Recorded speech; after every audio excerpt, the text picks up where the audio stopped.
अस्सलामुअलैकुम नाज़रीन, आप देख रहे हैं JN न्यूज़ HD। आइए एक नजर डालते हैं आज की अहम खबरों पर।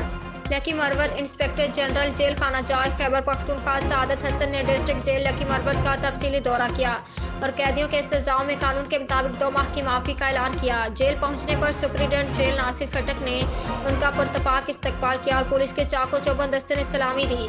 सुप्रीडेंट जेल ने इस मौके पर उन्हें जेल और कैदियों के हवाले से मुकम्मल ब्रीफिंग दी। IG ने जेल के मुख्तलिफ बैरकों का दौरा किया, कैदियों का खाना चेक किया और डिस्पेंसरी और स्टोर का मुआयना किया।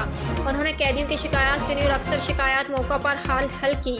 कैदियों की शिकायत पर इंतजामिया को मरीज कैदियों के लिए वार्ड जेल में कायम करने का हुक्म दिया। इस मौका पर उनका कहना था कि हमारी कोशिश है कि जेल में कैदियों की इस्लाह कर सकें ताकि जब वो जेल से बाहर निकले तो माशरे के मुफीद शहरी बन सके।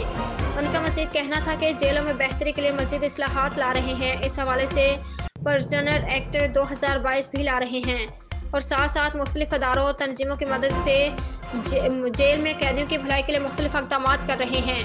उन्होंने इस मौके पर सुप्रीडेंट जेल के नए दफ्तर और कुरैशी फाउंडेशन की डिस्पेंसरी का भी इफ्तिताह किया। इस डिस्पेंसरी में कैदियों की मुफ्त इलाज होगा। IG ने जेल की सिक्योरिटी का भी जायजा लिया और सिक्योरिटी को मजीद बेहतर बनाने का हुक्म दिया। उन्होंने कैदियों की सजाओं में कानून के मुताबिक 2 माह की माफ़ी का भी ऐलान किया। आखिर में उन्होंने जेल सुप्रीडेंट और उनकी टीम की काविशों को सराहा।